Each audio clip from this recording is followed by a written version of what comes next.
आपण सर्व साक्षीदार आहोत एका पवित्र क्षणाचा, एका भक्तिमय वातावरणाचा आणि त्या भक्तांच्या श्रद्धेचा, जी श्रद्धा बाळूमामांच्या पवित्र चरणी अढळ आहे. इंदापूर तालुक्यातील निसर्गाच्या कुशीत वसलेले आपले माळवाडी नंबर 2 हे गाव आणि त्या गावालगतची शिंगाडी वस्ती, जिथे अगदी साधेपणात आणि भक्तभावाने वसलेले आहे श्री संत बाळूमामाचे पवित्र मंदिर. या मंदिरात दररोज येणाऱ्या भक्तांच्या ओंजळी श्रद्धेने भरलेल्या असतात, कारण लोकांची ठाम श्रद्धा आहे. मनातील इच्छा बाळूमामाला सांगितल्यावरती नक्की पूर्ण होते. आणि आजचा दिवस हा केवळ उत्सव नाही, तर तो आहे एक महान संताच्या जन्माचा पवित्र सोहळा, बाळूमामा जन्मोत्सव सोहळा. या पर्वणी निमित्ताने मंदिरात आयोजित करण्यात आले आहेत अनेक भक्तिपूर्ण कार्यक्रम आणि त्या अनुषंगाने आज आपल्या सर्वांच्या भेटीस आले आहेत प्रमोद महाराज शिंदे, बाळूमामांच्या कथेची शिदोरी घेऊन. महाराजांनी आज बाळूमामाच्या जीवनावर आधारित सुश्राव्य असे कीर्तन केले. त्या कीर्तनात त्यांनी बाळूमामांच्या त्याग, त्यांची गुरुभक्ती, भक्तावर असलेली करुणा आणि चमत्कारांच्या गोष्टी सांगताना आमच्या डोळ्यांसमोर एक भक्तिमय चित्र उभा केलं. महाराजांच्या वाणीतून बाळूमामांचा जो अनुभव आम्हाला मिळाला तो केवळ शब्दांपुरता नाही, तर तो मनावर कोरला गेला आहे. त्यांच्या कीर्तनातील ज्या ज्या बाळूमामा सांगे त्या गोष्टी सत्य ठरे, या ओवींनी अंगावर अक्षरशः शहारे आणले. हा कार्यक्रम म्हणजे एक आध्यात्मिक अनुभूती होती आणि आपण सारे त्या अनुभूतीचे साक्षीदार ठरलो, हेच आपले भाग्य. अशा या पवित्र प्रसंगाचं आयोजन करणाऱ्या श्री संत बाळूमामा मंदिर शिंगाडे वस्ती, सर्व मान्यवर, गावकरी, भक्तगण आणि आयोजकांचे मनपूर्वक आभार. चला अशाच भक्तभावाने आपण बाळूमामांच्या चरणी नतमस्तक होऊया आणि प्रार्थना करू. बाळूमामा आम्हा सर्वांवर तुझं प्रेम राहू दे. पहा संपूर्ण व्हिडिओ. भाग 1.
कीर्तन करणे सांगितलं पाहिजे म्हणून प्रस्तावना थोडीशी जास्त नाही. आज जगाचे मालक सद्गुरू आमचे संत बाळूमामा यांचा जन्मोत्सव. बाबांनो, आजच्या दिवसाला अनन्य साधारण असं महत्व. आपण रोजच कीर्तन करतो, पण त्या कीर्तनामध्ये आणि आजच्या कीर्तनामध्ये बराचसा फरक आहे. आज एका महान संताचा जन्मदिवस. संत बाळूमामांनी या मृत्यूलोकावरती अवतार घेतला तो दिवस म्हणजे आजचा दिवस. पहा, या ठिकाणी किती आनंदी वातावरण आहे. का आनंदी वातावरण आहे? अहो, आपल्यासारख्याच्या घरामध्ये एखादं मूल जन्माला यायचं म्हटलं तर आपल्याला किती आनंद होतो. आणि जो जगाचा पालनहार, जगाचा नियंता, आणि ते आज या मृत्यूलोकावरती अवताराला येणार म्हटल्यानंतर किती आनंद आहे. आणि बाबांनो, परमार्थामध्ये नेहमी आनंदच घेत राहायचा आणि आनंद देत राहायचा. का बरं? आम्हाला प्रपंचामध्ये सुख नाही का? नाही हो. प्रपंचामध्ये सुख जर असतं तर शुक मुनींनी लवकरच जन्म घेतला असता ना. पण नाही ना, ते लवकर जन्माला आले नाही. का? त्यांना माहित होतं या संसारामध्ये काय दुःख बांधवडी आहे. संसार सुखाचा विचार नाही. 12 वर्ष आईच्या उदरामध्ये ते राहिले. का? या संसारामध्ये सुख, पण तरी सुद्धा मुनी मुक्त झाले भेरे गर्भवासा, परंतु आम्हा विष्णुदासा सुलभतो असे म्हणणारे आमचे संत महात्मे या मृत्यूलोकावरती अवतार घेतात. का घेतात? ते स्वतःसाठी घेतात का? नाही हो. ते जन्माला येतात, ते स्वतःहूनच येतात, पण जन्माला येण्याचं प्रमुख कारण जर असेल तर तुमच्या आमच्या सारख्यांचा उद्धार करण्यासाठी या मृत्यूलोकावरती ते अवतार घेतात. म्हणून ब्रह्ममूर्ती संत जगी अवतरले उद्धराय आले दीन जन. का बरं? आपला उद्धार करण्यासाठी त्यांना येण्यामागचं कारण काय? तर त्यांना माहितीये हे जे जड जीव आहेत ना, त्यांना ज्ञात नाहीये. काय ज्ञान नाहीये? की बाबा हा जन्म भगवंताने आपल्याला दिलेला आहे, तो कशासाठी दिलेला हे आपण विसरलो, आणि आपण विसरलो म्हणून आपल्याला मार्गदर्शन करण्यासाठी संत महात्मे या मृत्यूलोकावरती अवतार घेतात. उपजून या मूर्ती येऊ पुढता पुढती सतत सतत जन्माला येऊ. पण तो अधिकार फक्त संत नाही. आपल्याला आहे का अधिकार? नाही. का अधिकार नाही आपल्याला? याचं कारण आहे महाराज, मनुष्य देहाला जन्म घेण्यासाठी प्रमुख 3 कारण आहे: पाप, पुण्य, कर्म आणि वासना. पाप पुण्य करून जन्म येतो प्राणी. सुकृत दुष्कृत समान समी तै पाविजे कर्म बोल. पाप आणि पुण्य जर समसमान झालं तर या मृत्यूलोकावरती आपल्याला जन्म घ्यावाच लागतो. वासनेचा संग होय अंतकाळी तरी तपोबळी जन्म धरी. जड भरत राजा हरणी गर्भा गेला घाला तो घातला वास. आणि कर्म अगा कर्मी जे उरावे तई ते सुख दुःखी फळावे. तया ते भोगावया यावे देहा एका. म्हणून जर आपलं कर्म शिल्लक राहिलं तर आपल्याला जन्माला यावंच. जकारात संत महात्म्याचं तसं नाही. संत महात्मे स्वतःहून जन्माला येतात आणि जाण्याच्या वेळेस सुद्धा स्वतःहून अवतार समाप्ती करतात. तो अधिकार संताचा आहे, तो अधिकार आपला नाही. त्यांच्याकडे कुठलंच काय शिल्लक राहिलेलं नसतं. बरं, सहज कर्मेती झाली ब्रह्मार्पण जन नोया अवघा जनार्दन. ऐसे ऐकता निवती साधू जन एका जनार्दनी बाणली निज खून. कर्मही शिल्लक नाही. तुका म्हणे आम्ही झालो अग्निरूप लागो नेदी पाप पुण्य अंगार. आणि वासना निमाली समूळ जायची. हे संत महात्म्याचे. त्याच्यामुळे जन्माला येण्याची कारण त्यांच्याकडे कुठलीही सुद्धा नाहीये, पण तरी सुद्धा ते या मृत्यूलोकावरती येतात. ते फक्त आपला उद्धार करण्यासाठी. बघा, आज या ठिकाणी सद्गुरु श्री संत बाळूमामांचा जन्म आहे महाराज. आणि याच्यामध्ये आपल्याला आनंद काय घ्यायचा? तर हा आनंद महाराज आपल्याला कुठंच भेटणार नाही. हा आनंद, परमार्थिक आनंद जो आहे तो आपल्याला कुठंच भेटणार नाही.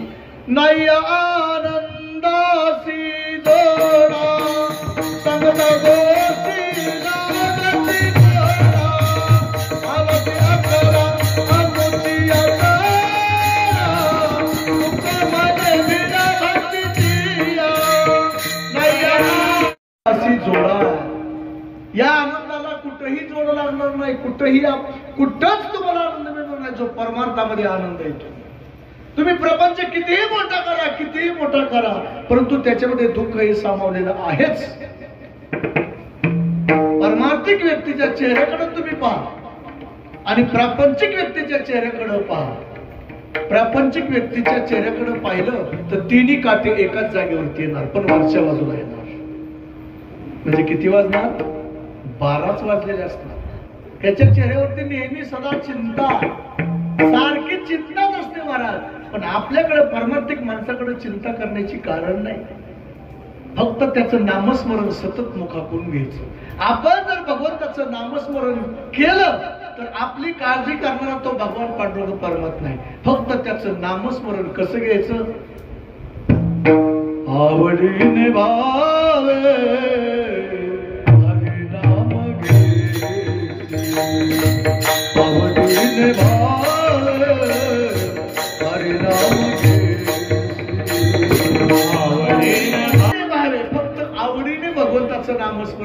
तुझी चिंता कोणाशी? त्याशी, पांडुरंग परमात्म्याशी आहे. म्हणून आपण काळजी करायची नाही. आपण त्या पांडुरंग परमात्म्याचं नामस्मरण घ्यायचं आणि सतत मुखामध्ये एकच पांडुरंग आणि पांडुरंग मणी. एवढंच नाही, जागृती स्वप्नी सुद्धा पांडुरंग.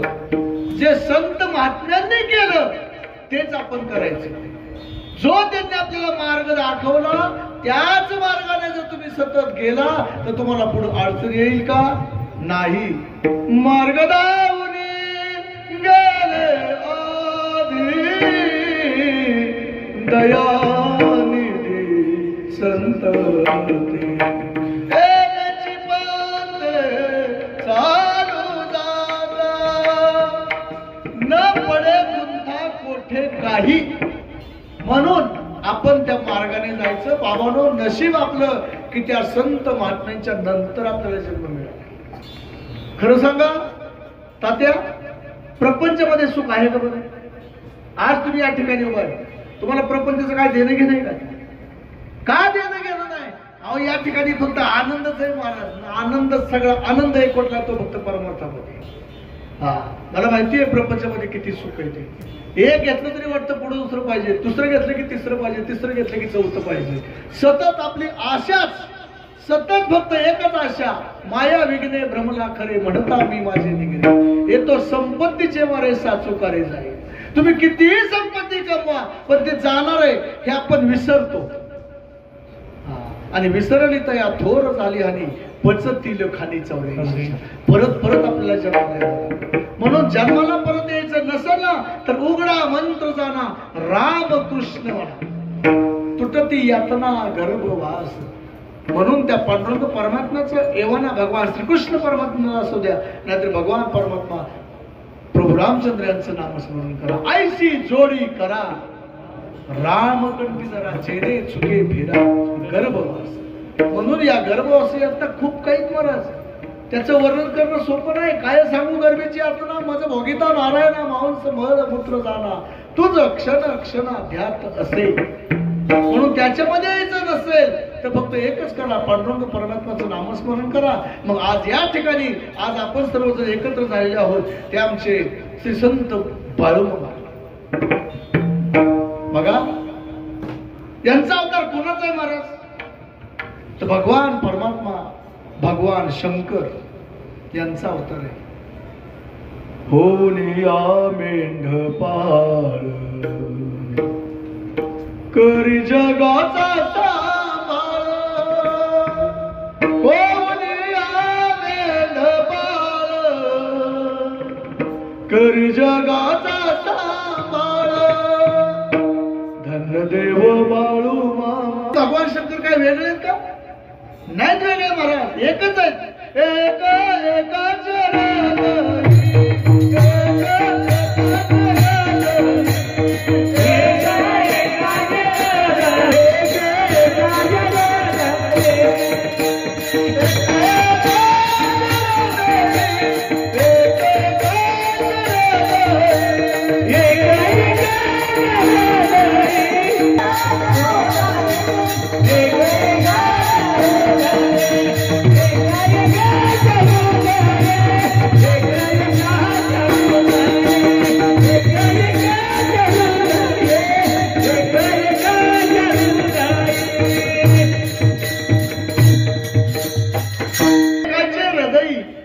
साखरेचे ठाई या शरीराचं उजवे वाम भाग तुका म्हणे एकच अंग. एका शरीराचे दोन वय, हात काय हात काय पण एकाच देहाचा आहे. म्हणून उजवे आणि वाम भाग तुका म्हणे एकच अंग. तसं पांडुरंग परमात्मा आणि भगवान शंकर काय वेगळे आहेत का? म्हणून आपण कीर्तन करताना सतत विठ्ठल परमात्म्याचं, पांडुरंग परमात्म्याचं नामस्मरण करतो. आणि या ठिकाणी आज श्री संत जगद्गुरु आपले बाळूमामा यांचा जन्म आज होणार किती वाजता? 4:23 बरोबर आहे का? आणि बाबांनो, या मृत्यूलोकावरती भगवान शंकरांनी अवतार घेतला. पण कुठं घेतला? तर तो मायप्पा आणि सुंदरम. आज संत महात्मे अवताराला येतात पण कुठेही येतील का? येतील का? ते स्वतःहून ज्यावेळेस येतात त्यावेळेस ते येताना सुद्धा जन्माला येणार पण कुठे येणार? आईची कूस कशी पाहिजे? पवित्र पाहिजे. वैराग्यवान असे महापुरुष जे आपले वडील होणार आहेत ते सुद्धा पाहिजे. हे भगवान शंकराला माहित नव्हतं का? कोण होतं तर मायाप्पा आणि माता सुंदरा यांच्या पोटी आमच्या सद्गुरू श्री संत बाळूमामाने अवतार घेतला किंवा जन्मात झाले. बघा, संत महात्मे या मृत्यूलोकावरती येतात, पण कुठे येतात? पवित्र ते कुळ पावन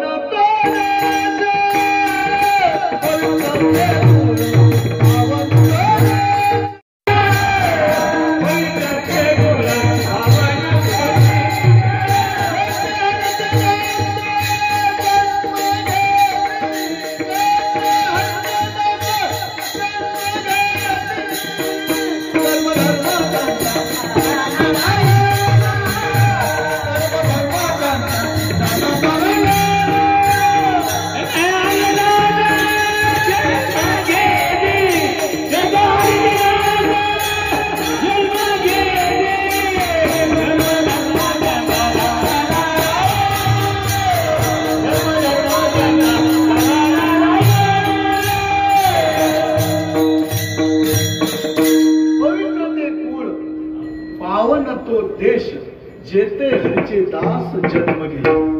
पण ज्या ठिकाणी महाराज संत महात्मे अवताराला येतात आणि आल्यानंतर जसं भगवान परमात्मा श्रीकृष्णाने सुद्धा काय केलं महाराज?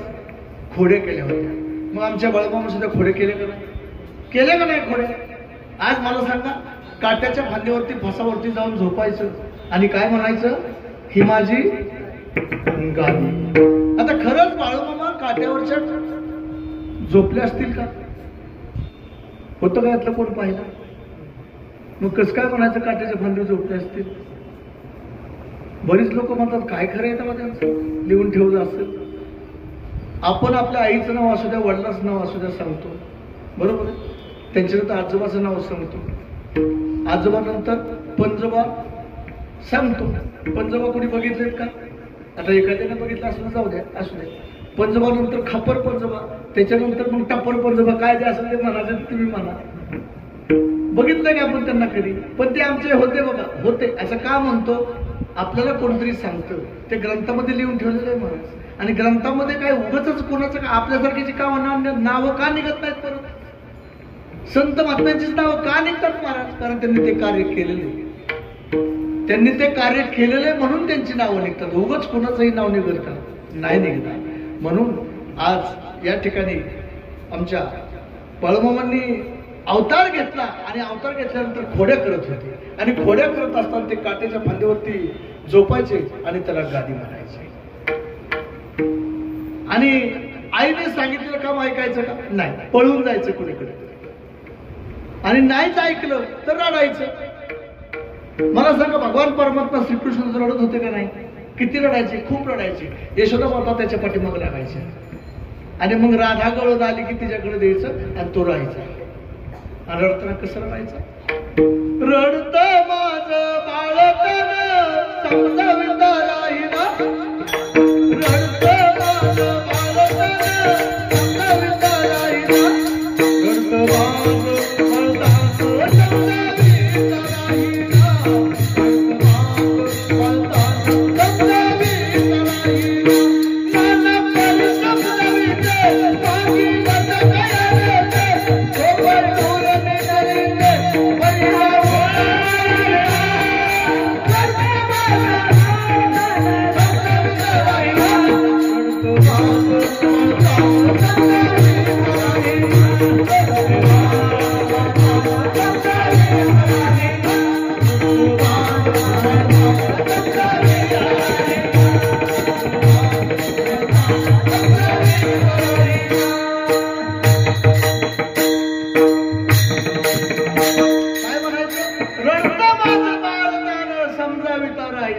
नाना परी समजाविते मागील ते खायाचे एवढंच काय पटून निजविते परी हा उगा राहिला. मग बाळूमामा पळायचे आणि बाळूमामा पुढे गेले की सुंदरा मातेने हाक मारायचे. आता किती हाक मारायचे?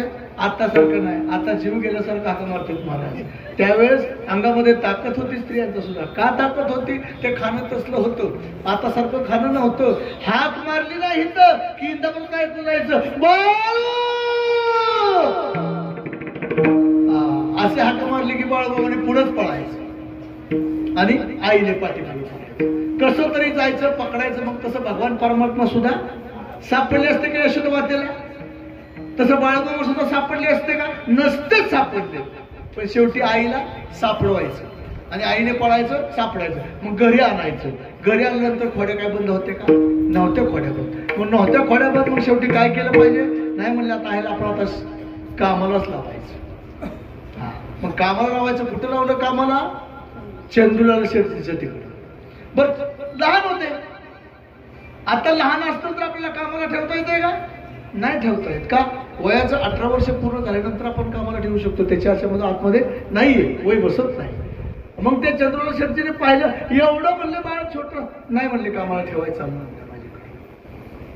पण बाबांनो, पूर्वी संत महात्म्यांनी चमत्कार केले काय? मग कशासाठी चमत्कार केले? प्रसिद्ध होण्यासाठी? नाही महाराज, प्रसिद्ध होण्यासाठी नाही. त्यांना प्रसिद्धीसाठी त्यांनी काहीच केलेलं नाही. काहीच केलं नाही. वाचस्पती जणी पाडे, सर्वज्ञता तरी जोडे, परी वेडवे माझी धडे महिमे भेटे. चातुर्य लपवी, महत्व हरवी, पिसे पण मिरवी, आवडवली किंवा जग. ते स्वतःसाठी त्यांनी केलं ना, तुमच्या आमच्यासाठी काही चमत्कार करून दाखवले महाराज. आज माऊलींना रेड्यामुखी वेद बोलविला, पण गर्व द्विजांचा हरविला. त्या ब्राह्मणांना खूप गर्व झालेला होता आणि त्यांचा गर्व हरण करण्यासाठी रेड्यामुखी वेद बोलविला. तसं आमचे सद्गुरू बाळूमामा त्यांनी काय केलं महाराज? बाहेर गेले आणि बाहेर गेल्यानंतर 4-5 दिवस झाले गाई खातच नव्हती, काय चाराच खात नव्हती. मामाने काय केलं? तिथली वैरण हातामध्ये घेतली आणि त्या गाईच्या पुढे गेले. आता मामाने दिलेली वैरण गाय खाणार का नाही खाणार? आपण गाईने वैरण नाही खाल्ली की शेवटचं डॉक्टर आपण आणतो. कोण आणतो? वा, पाठ झाले सगळ्यांचं. आजबे डॉक्टर. आता आजबे डॉक्टर जाऊ दे. आता सध्या कलियुगामध्ये आजबे डॉक्टरांना किंमत आहे, नाही असं नाही. पण खरे डॉक्टर कोण आहेत महाराज? वैद्य एक पंढरीराव,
पांडुरंग परमात्मा डॉक्टर आहे. वैद्य एक पंढरीराव.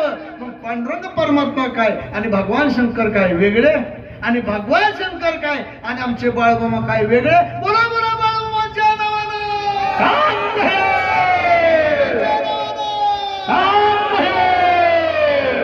भगवान शंकरांनी वैरणीची पिंडी हातामध्ये घ्यावी आणि ती गायने नाही खावी, असं कधी होईल का? इंजेक्शन नाही, कुठलं औषध नाही, कुठलं गोळी नाही, काय नाही महाराज. संध्याकाळी बाटली भरून गायने दूध दिलं. सकाळीच वैरण खाल्ली, संध्याकाळी दूध लगेचच. कर्तुम अन्यथा कर्तुम शक्ती कोणाकडे महाराज? सद्गुरू बाळूमामांकडे. आणि ते पाहिलं त्यांनी आणि मग काय म्हटले? हो हो म्हणले, चौदे म्हणले 5-6 दिवस झालं माझी गाय वैरण खात नव्हती आणि म्हणून ठेवा म्हणले माझ्याकडे काम. आणि कामाला ठेवलं महाराज. आणि कामाला ठेवल्यानंतर ते सगळं गाईचा सांभाळ करू लागले, घर सांभाळू लागले.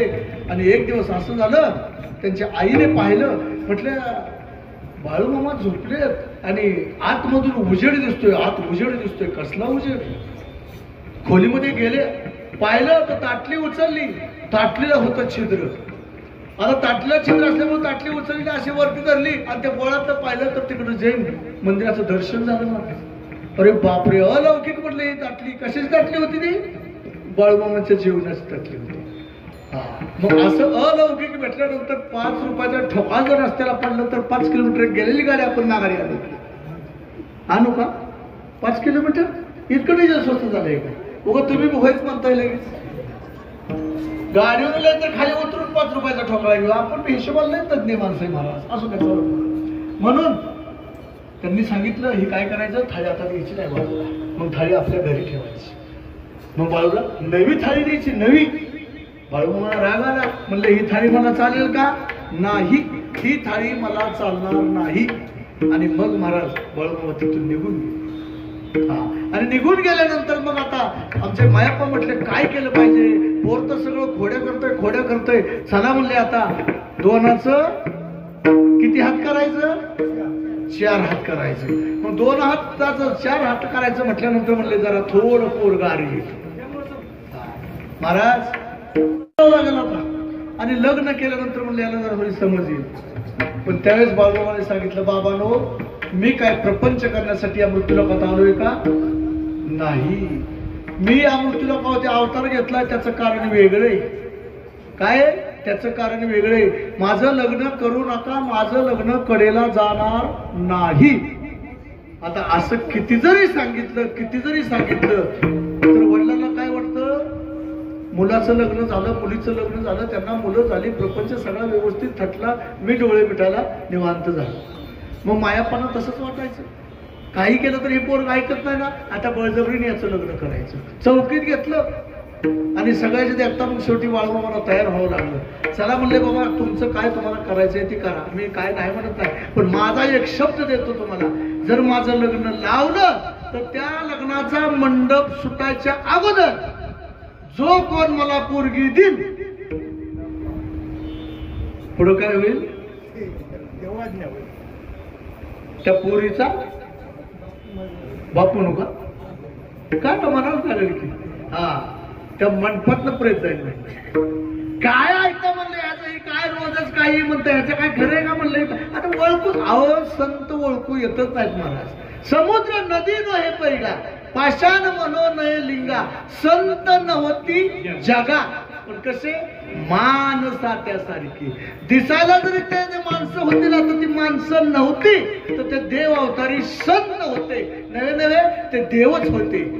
देवते संत, देवते संत निमित्त त्या प्रतिभा. मग बाळूमामा काय ओळखू आले का कोणाला? नाही आले. चला म्हणले लग्न लावायचंच. आणि लग्न लावायला लागल्यानंतर महाराज होता, त्यांच्या पत्नीचं नाव काय होतं? माता सत्यवा. आणि मग महाराज दोघांचं लग्न चालू झालं. कसं लग्न लागलं? आज पांडुरंग परमात्म्याचं लग्न होतं पंढरपूरला. त्यावेळेस काय अवस्था असती?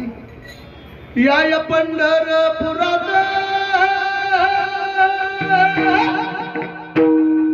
या पंढरपुरात काय वाजत गाजत सोन्याचं बासिंग, लगीन देवाचं लागत, सोन्याचं बासिंग, लगीन देवाचं लागत.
नाही मला मागं सुद्धा डोळ्यात महाराज मला दिसतं मागचं सुद्धा अहो हे देवाचं लगीन होतं हा तसंच आमच्या बाळमामा सुद्धा लग्न चालू झालं कसं झालं स्वस्ती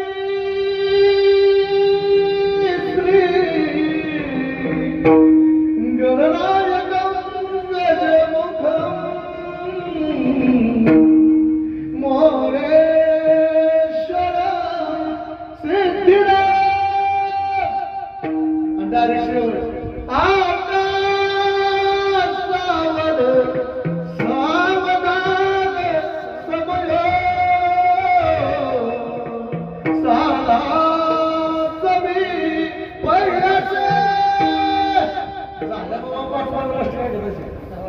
पैसे आपल्याला पाच म्हणायची वेळ आली आणि खरकट टाकताना बरोबर सासरे बुवा त्याच्यामध्ये त्यांचं निधन झालं का असं झालं बरं असं का व्हावं त्यांच्या शब्दामध्ये ताकद होती महाराज शब्दामध्ये ताकद होती बाळूमामाच्या शब्दामध्ये ताकद होती याचं कारण काय होतं महाराज